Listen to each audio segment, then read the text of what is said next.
Zulu tribe judged the lumberjack. Then the chief's daughter spoke 4 words that changed everything. "You will not speak," the chief said, and the circle tightened. Elias kept his hands open, palms up, as if empty skin could prove innocence. His red flannel was stiff with frozen sweat. His beard held ice at the tips. A cut above his eyebrow had clotted black, then split again in the wind. Across from him, the Zulu men stood shoulder to shoulder, faces set hard. Their eyes did not drift. They watched him the way wolves watched a trapped thing. Between them and him, a strip of trampled snow marked the boundary of judgment. Behind the chief, the women waited in silence, wrapped against the cold. Their traditional clothing was bright against the timber-gray world, beads and cloth and skin under wool blankets traded from town. Their breath rose in steady ghosts. Elias had faced river ice breaking under him. He had faced falling spruce. He had faced a foreman's temper and a winter that did not care. But the stillness here had a different weight. The chief's staff struck the ground once, and the sound carried like a nail driven into wood. "You took what was not yours," the chief said in careful English, each word chosen like a measured step. "You brought death to our fire." Elias swallowed, tasting blood and spruce pitch. "I didn't take from you," he said. His voice came out rough. "And I didn't bring death to anyone." A murmur rolled through the circle. A young man with a scar across his cheek stepped forward, eyes bright with anger. "He lies," the young man said. "Your traps were near our path. Your men came. Then Sibusiso fell." Elias stared at him. The name meant nothing and meant everything. A dead man was a dead man no matter the language. "I set traps for hare," Elias said. "On my line. North of the creek. I don't set them near anyone's camp." The young man's hand hovered near a belt knife. The chief lifted his staff again and the young man stopped, trembling with held rage. The chief's gaze stayed on Elias. It was not hatred. It was something colder. It was a man deciding what kind of world he allowed. "You are a lumberjack," the chief said. "Your axe makes you proud. You think the forest is only wood." Elias felt the insult land not because it was sharp but because it was close to true. "I cut trees," he said. "That's what I do. I don't cut men." The chief's mouth tightened. "You came to us," the chief said. "Not the other way." Elias's eyes flicked to the right, where a broken sled lay half buried, its ropes snapped. He remembered the moment he first saw them, weeks ago, moving through the timber like a wounded caravan. They had come out of the white woods as if the forest had swallowed them and then spat them back. They had been thin. They had been proud. They had been starving. He had been hauling salt pork and flour toward McRae's camp when he saw the first woman collapse. The men around her had reached for knives, but their arms had been too slow from hunger. Elias had stopped his team, heart banging like a mallet. He had seen eyes that did not beg even while bodies failed. He had offered food. He had offered a fire. He had offered his hands, empty again. And now those same hands were judged as guilty. A log popped in the small fire at the center of the circle. Someone had built it low, as if afraid to let flame grow too tall in this meeting. The chief turned slightly, speaking in Zulu to his people. Elias did not understand the words, but he understood the rhythm. It was a river of certainty. Elias shifted his weight, boots squeaking on packed snow. His wrists ached from being bound earlier, then released for this council. They wanted him to stand unbound, to show courage or to show fear. Either way they would read it. From the far edge of the circle, a white man watched. McRae's clerk, thin as a nail, face pinched with worry. He had followed Elias here not to defend him, but to make sure trouble did not spill into town. Elias had told him to stay back. The clerk had come anyway. The chief's eyes found the clerk for one brief moment, then returned to Elias. "You live among men who sell water for money," the chief said. "Men who smile and steal." Elias felt heat rise behind his eyes. "Not all of them," he said. The chief's gaze did not change. "And not you?" the chief asked. Elias opened his mouth, then shut it. Words felt like thin boards over deep water. The young man with the scar stepped forward again. He held something in his hand now. A loop of wire, twisted and cruel. "This," the young man said, lifting it high. "We found it where Sibusiso fell. Your trap." Elias stared at the wire. His stomach sank. It looked like his work. It looked like any man's work who lived by snare and winter. "That isn't mine," Elias said, but the denial sounded weak even to him.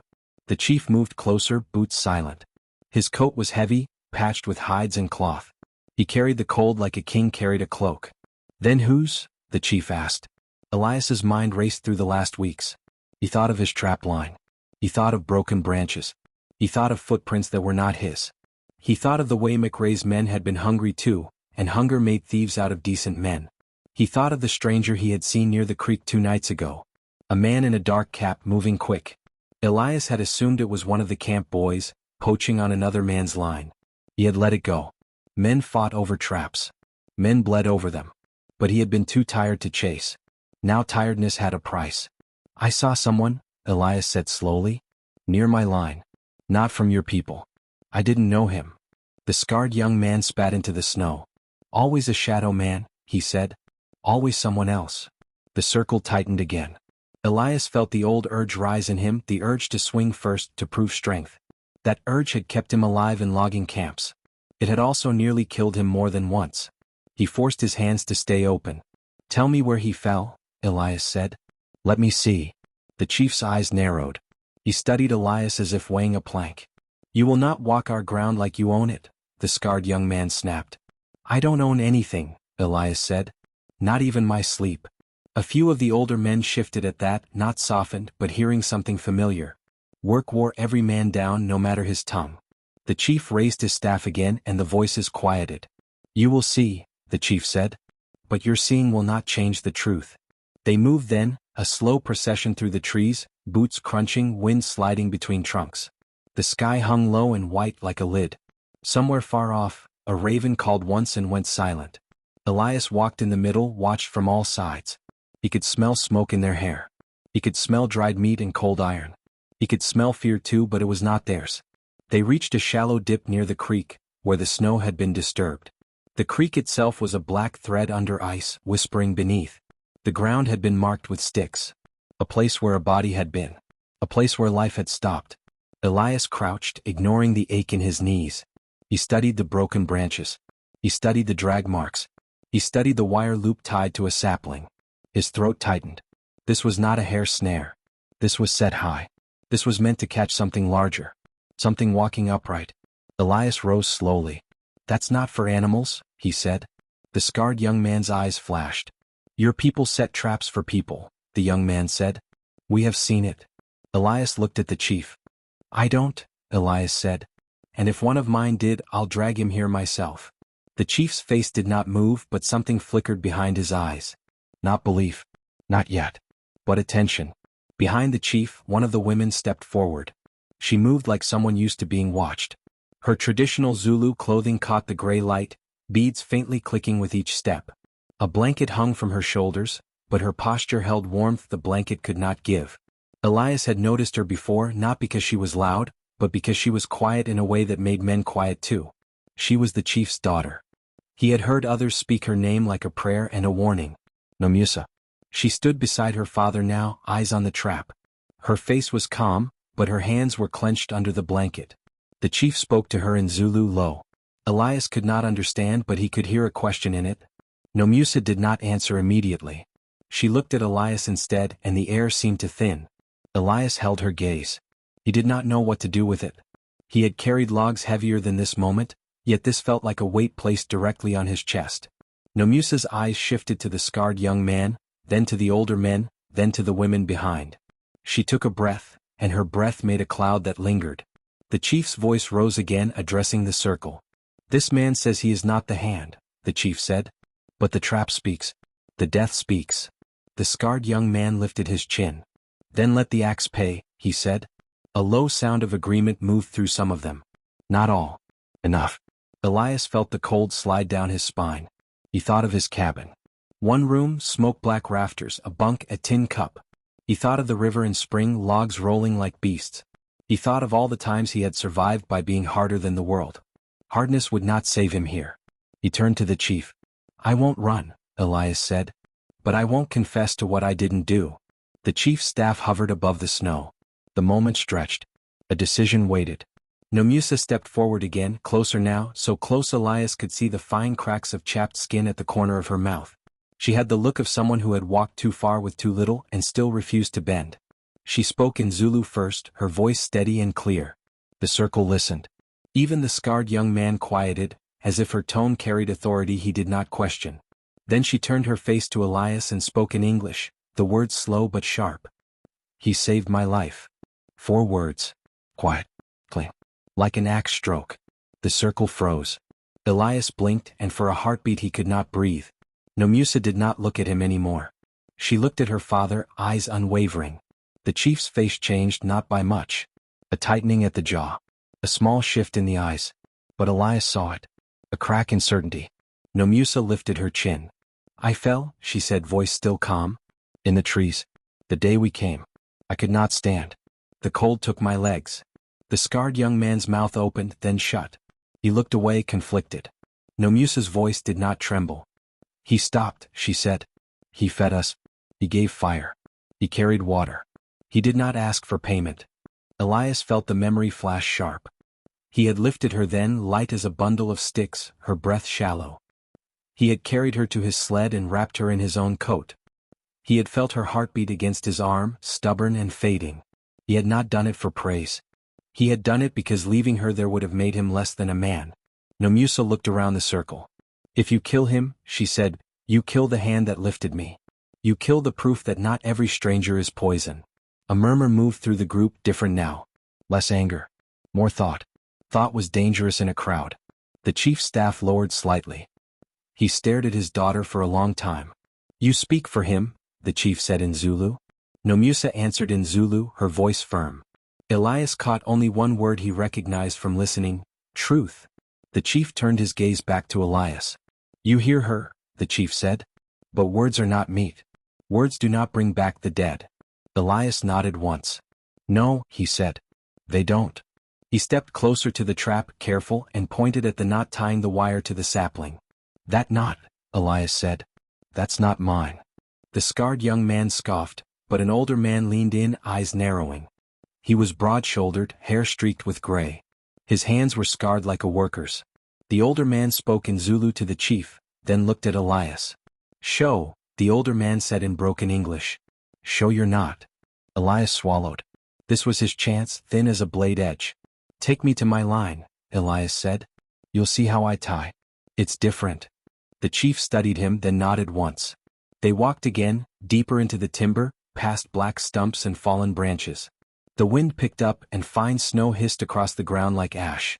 Elias led them to a cluster of young spruce where his hair snares were set low. He knelt, fingers numb, and showed the loop, the tie, the way he twisted and tucked. The older man crouched too, watching close. He reached out and felt the knot, then looked back toward the trap where Sibusiso fell, as if seeing it with new eyes. He spoke to the chief in Zulu, quick now. The chief listened without interrupting. The scarred young man's face tightened.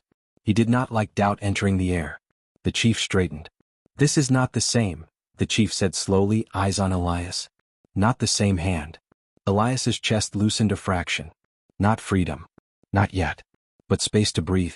Nomusa stood behind her father, watching Elias as if she had thrown him a rope and now waited to see if he could climb. The chief's gaze moved across the forest, as if looking for the unseen man Elias had mentioned. Someone wanted death between us, the chief said. Elias nodded, jaw clenched. Someone's been poaching, Elias said. Maybe one of McRae's men. Maybe someone from town. They'd like nothing more than to see you blamed and driven out. The clerk at the edge of their group flinched at the mention of McRae. He opened his mouth, then thought better of it. The chief turned his head, eyes narrowing at the clerk. You will take us to this McRae, the chief said. You will show us his men. The clerk swallowed hard. I can't just, he began. The scarred young man stepped forward, voice rising again. We should finish this here, he said.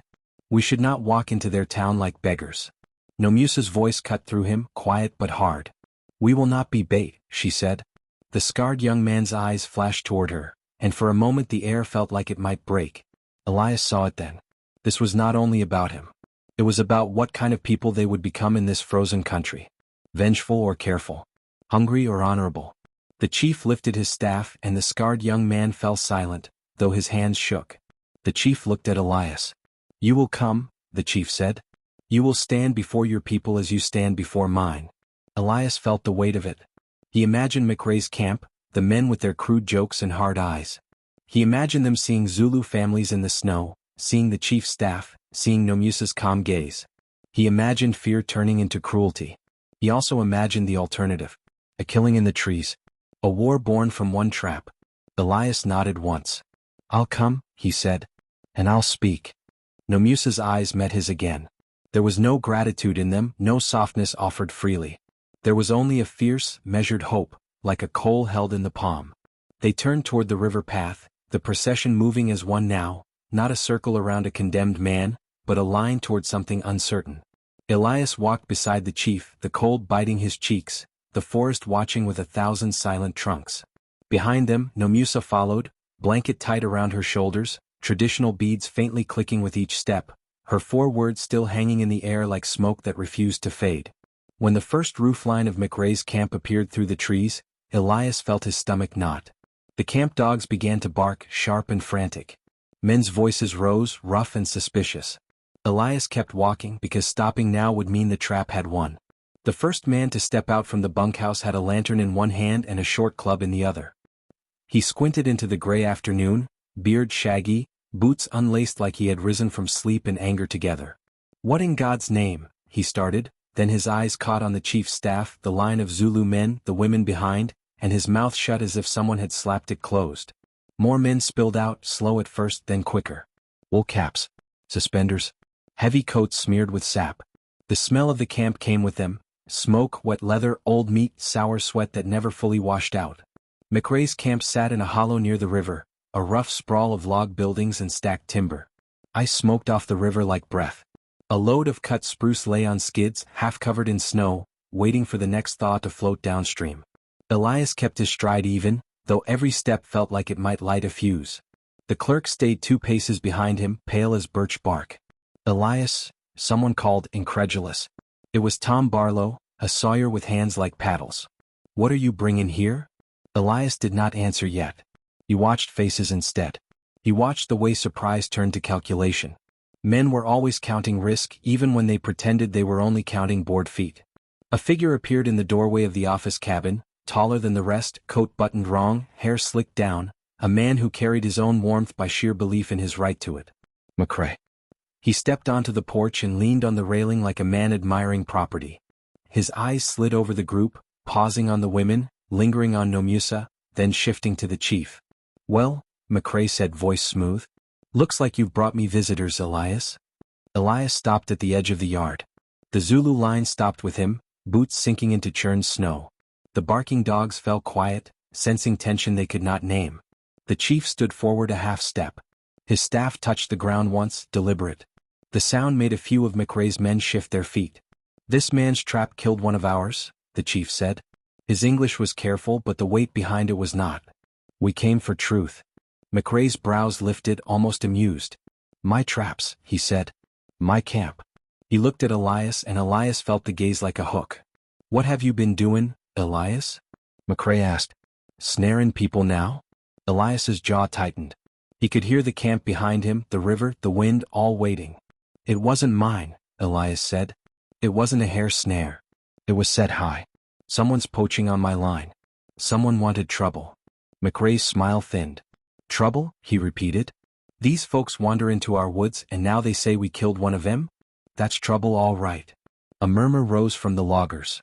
Not outright agreement. Not yet. But the camp's old instinct was already waking, the instinct to close ranks. The chief's eyes did not leave McRae. "You have men," the chief said. "Men who take. Men who lie." This trap was not the same knot as his. Someone tied it. McRae let out a short laugh. "You tellin' me you're the authority on knots now?" he asked, turning to his men as if sharing a joke. "Hear that? We got ourselves experts." A few men chuckled, nervous, unwilling to be the first to show fear. Elias felt his temper flare. He swallowed it hard. "Show them the storehouse," Elias said. "Show them your wire. Your snares. Let them see who's been talking more than they should." McRae's eyes sharpened. The amusement faded. "You accusing my men?" McRae said. "I'm accusing hunger," Elias said. "And men who hide behind it." The yard went quiet again. Silence in a camp was never peaceful. It was the sound before a fist swung. McRae's voice dropped, dangerous now. "You bringin' these people here to threaten me on my own ground?" he asked. The chief stepped closer to the porch, staff upright, body calm. "We came so no blood is spilled in the trees," the chief said. "We came to see if your camp wants peace or war."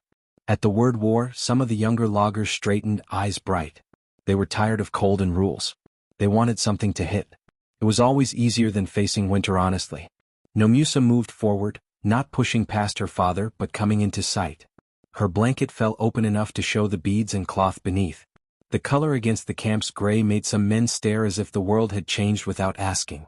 McCrae looked at her again. Something ugly flickered in his gaze, interest and the habit of taking. Nomusa met his look without blinking. "My father speaks truth," she said. "One of ours is dead. We want the hand that said it, not the man who fed us." McCrae's lips parted slightly, as if he had not expected English from her. "And who are you?" he asked. Nomusa's answer was simple. "I am his daughter," she said, nodding toward the chief. "And I remember who gave fire when we had none." Elias felt the camp's attention shift. Men looked at him differently now. Some with suspicion, some with something close to shame. Tom Barlow scratched at his beard. "Elias ain't the sort," Tom muttered, not loud, but loud enough for the nearest men to hear. "He's got faults, sure, but he don't set man traps." A few nods followed. "Small. Careful." McCrae's eyes narrowed at Tom. "You run in my camp now, Barlow?" McCrae asked. Tom's mouth shut, but his posture stayed stubborn. Elias seized the moment before it died. "There's a man," Elias said. "Dark cap. I saw him near the creek 2 nights ago. Moving quick. I let it pass. That was my mistake. If someone's been settin' snares high, it ain't for rabbits." McCrae's gaze flicked across his men, sharp as a whip. For a moment, Elias saw something in him too.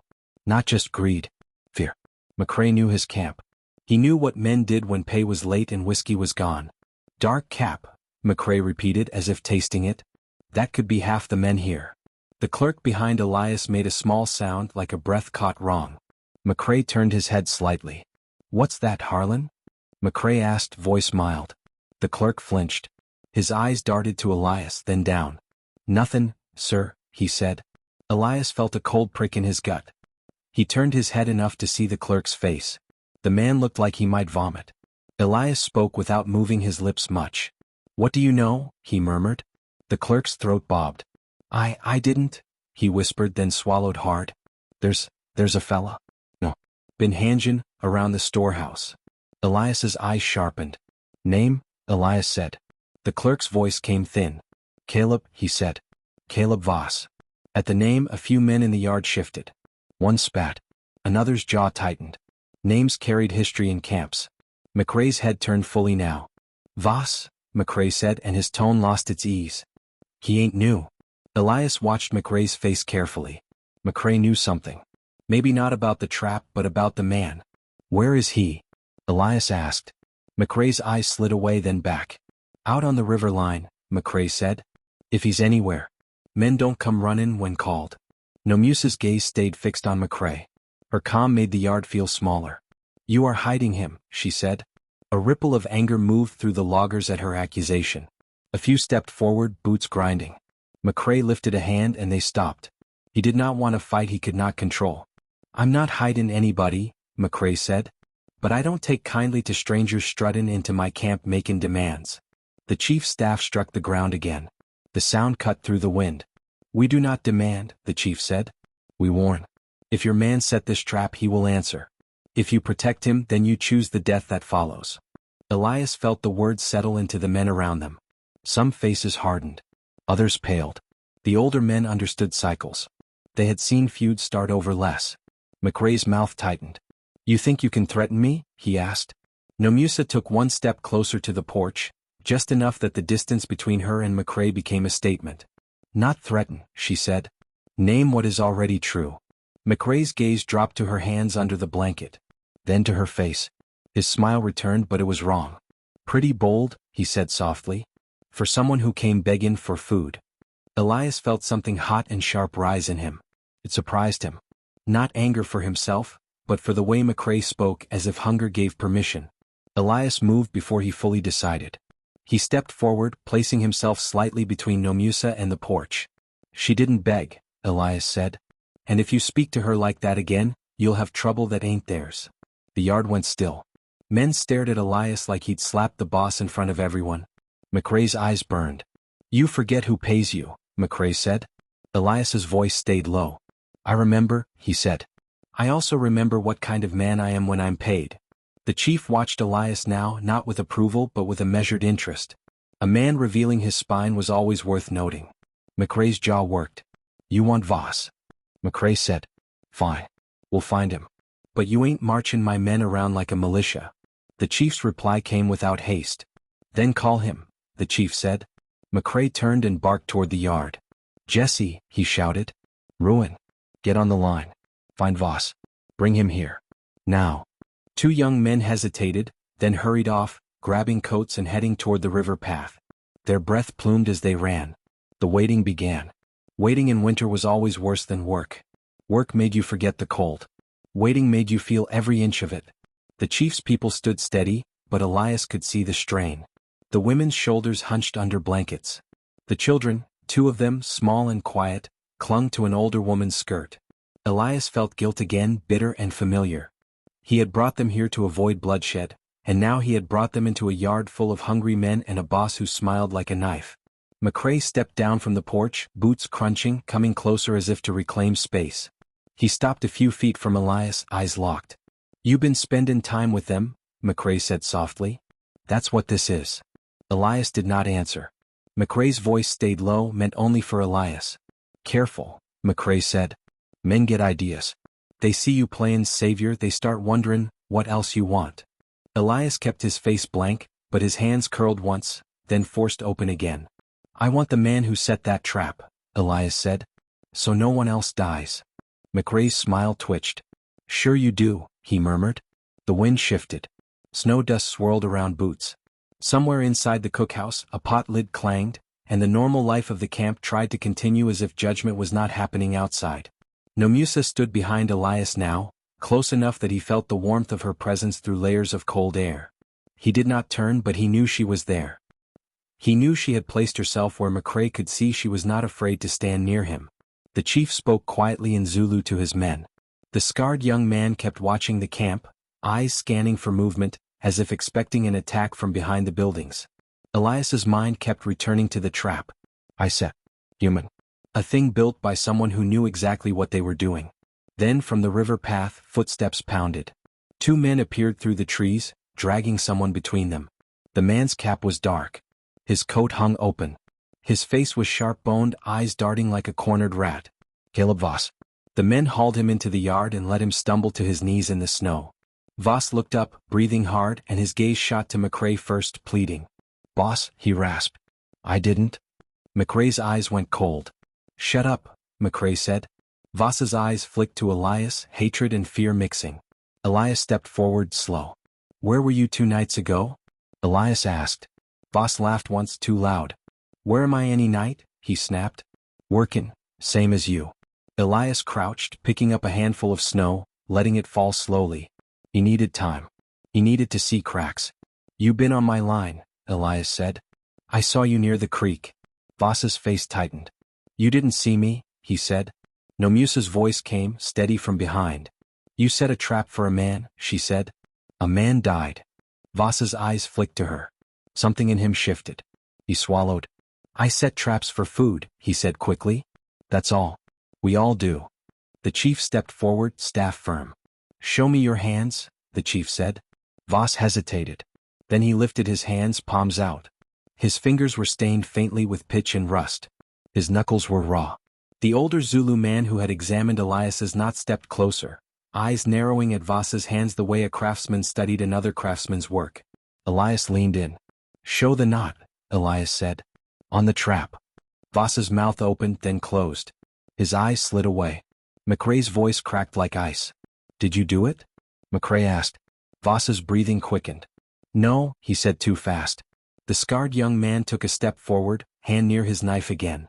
"Liar," he hissed. The chief lifted his staff, holding his people back with nothing but posture. Nomusa's voice remained calm, but it carried. "Say the truth," she said. "It will hurt less than lies." Voss barked a laugh, wild. "Truth?" he spat. "What's truth in a place like this?"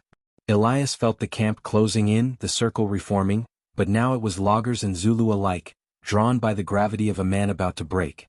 Elias spoke low. "You tied that knot," he said. "I can see it in your eyes. You're not even sorry. You're only scared." Voss's face twisted. "Sorry?" he shouted. You think anyone's sorry? We freeze, we work, we get paid in scraps. Then these people show up and suddenly there's rules? Suddenly there's dignity? McRae's expression tightened, dangerous. You watch your mouth, McRae said. Voss turned on him, desperation spilling out. You brought him here, Voss snapped. You said keep him off the line. You said they're bad for business. You said. The yard went dead silent. Elias felt his heart slam. He looked at McRae, and for the first time he saw something like panic flicker behind the boss's eyes. Nomusa's gaze sharpened like flint. The chief's voice came low, controlled.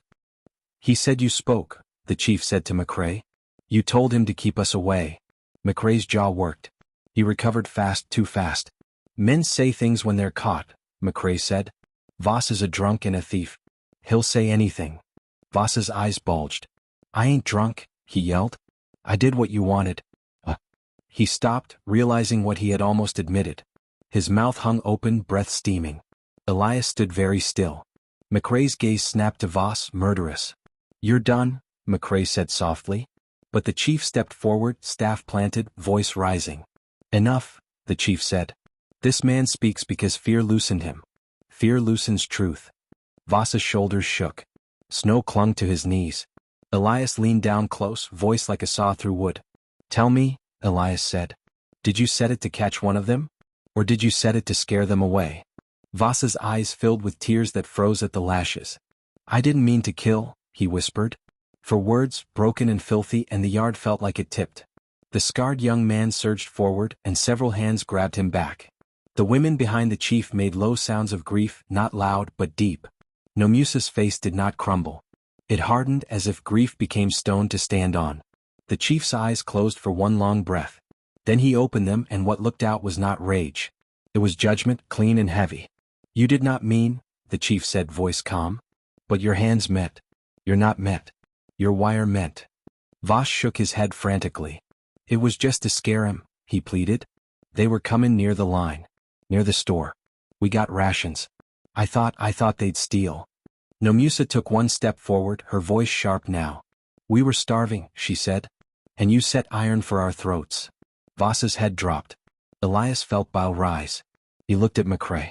You knew, Elias said quietly. McRae's face went blank. I know men, McRae said. I don't know every stupid thing they do. Elias's voice stayed level, but it carried across the yard. You told him to keep them off the line, Elias said. You didn't care how. McRae's eyes flashed. You're making accusations, McRae snapped. In front of my men. Elias gestured toward Voss, still kneeling. Your man just said it, Elias replied. Unless you call him a liar now too. McRae's nostrils flared. He took a step closer to Elias, invading space. You forget, McRae said. I can put you out in the snow with nothing but your pride. Elias did not move back. You already did, Elias said.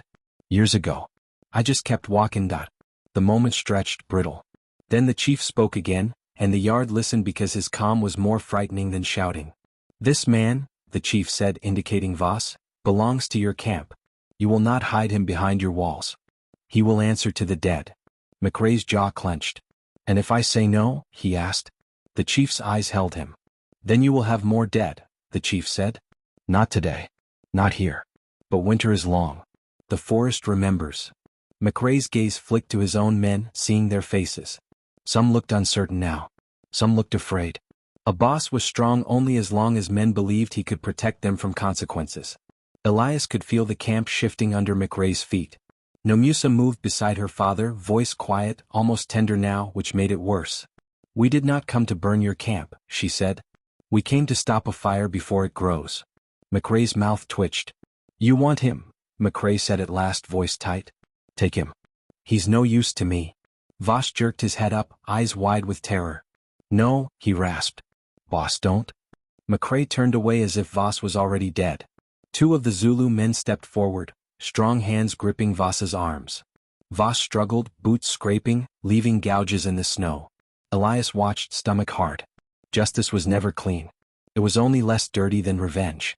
The scarred young man watched Voss with a look like hunger. Elias did not like it. He understood it anyway. Elias stepped toward the chief, speaking low. Don't kill him, Elias said. Not here. Not in anger. If you do, McRae will use it. He'll call it savagery. He'll bring men with rifles. The chief's eyes met Elias's. You think I do not know rifles? The chief asked softly. Elias nodded once, shame warming his cheeks despite the cold. I know you know, he said. That's why I'm saying it. Don't give him a story. Nomusa's gaze shifted to Elias. In it he saw something like agreement but also something like warning. She wanted justice. She also wanted a future where they did not have to run again. The chief spoke in Zulu to his men, a short command. The scarred young man stiffened, then lowered his hand from his knife. Voss was dragged toward the trees. His pleading turned to sobbing, then to curses, then to a thin, broken silence. The yard remained tense. But the first crisis had passed into the next one. Elias turned to McCrae. This doesn't end because you handed him over, Elias said. You've got men who'll do worse next time if you keep feeding them fear. McCrae's eyes narrowed. And you think you're gonna teach me how to run a camp? He asked. Elias shook his head. No, he said. I'm telling you what winter does to a place when men stop seeing each other as human. McCrae's laugh was short, bitter. Human don't float logs, he said.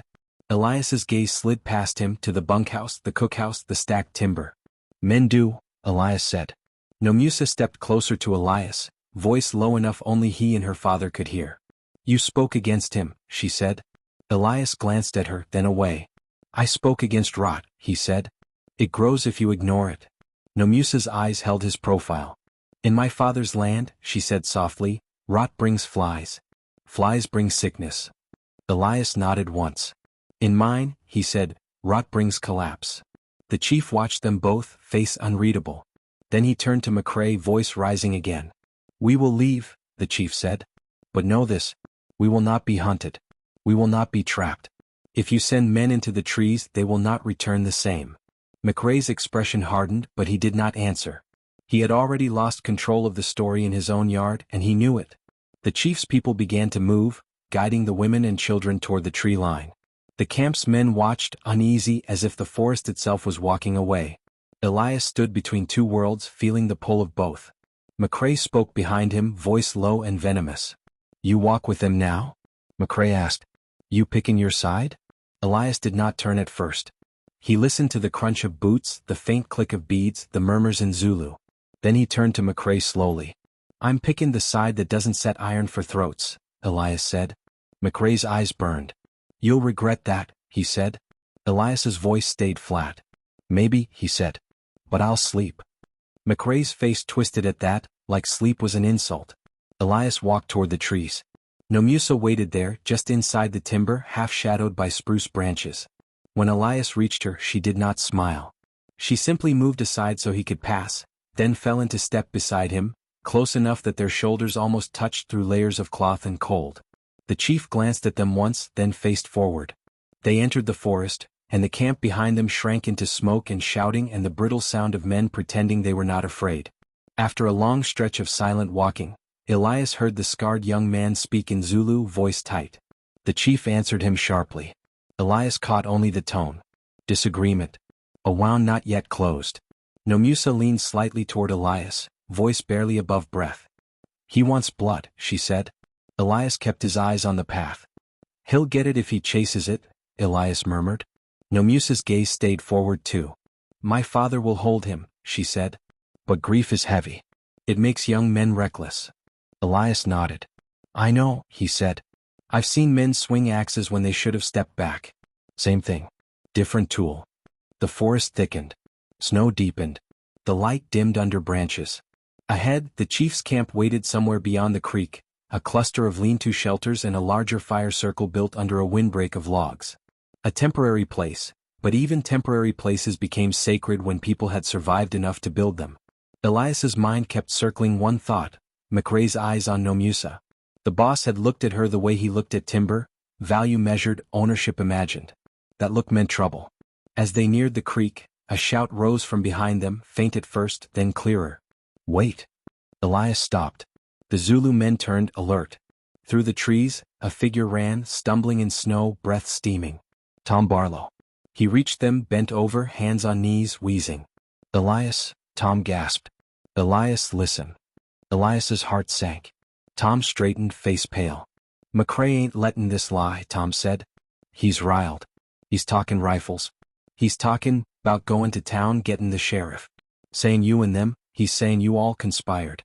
He's saying you stole his man. Elias felt cold clamp around his ribs. Nomusa's face remained calm but her eyes narrowed. He wants a story, she said softly. Tom nodded, swallowing. Yeah, he said.